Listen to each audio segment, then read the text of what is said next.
What's top on the agenda for the music scene right now that everybody has got to confront? Something that, you know, you want to change and change fast? Because we're living in a time now, more so is about content. And with that content, you really need to try and own it. And the more you own it, the more leverage you have, right? And you have to create leverage. And there are going to be people who are going to try their very best to downplay your worth.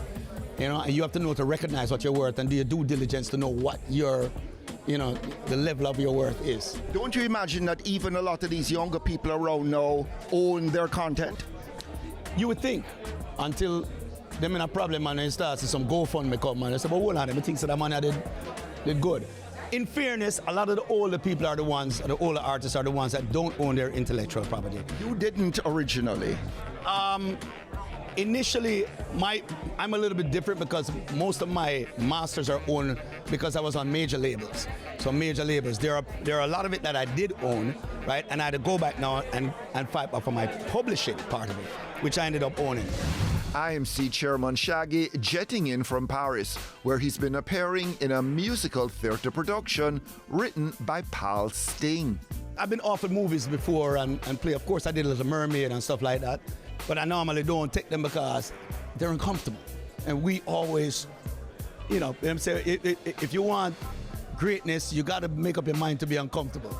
And when I was younger, I just didn't want to be uncomfortable. Now, I don't mind being uncomfortable, you know what I mean? And then Sting, he had more faith in me doing it than even myself. So he kind of goes and threw me out on the deep end and said, swim. I asked for his take on YFL.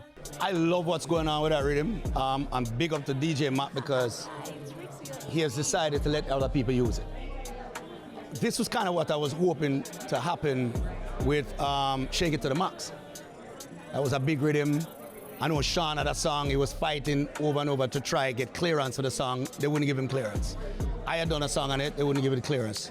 And I think that hurt the industry in itself. It's kind of gatekeeping in a way. You know, it was no fault of Silent Addict because I know they were totally down with it. I think Molly was the one that didn't, and she didn't understand the culture because she's not from the culture. So she didn't understand that, you know, letting everybody go on it actually makes the rhythm gets bigger. You know what I mean? I think at that point, she probably felt a little threatened that everybody's jumping on her song and, you know what I mean? But that's not how the game works, especially where Jamaica is concerned. So it didn't quite happen with that. But with DJ Matt now, he has allowed everybody to do it and he breathed a breath of fresh air. It back to dancehall, back into that vibe.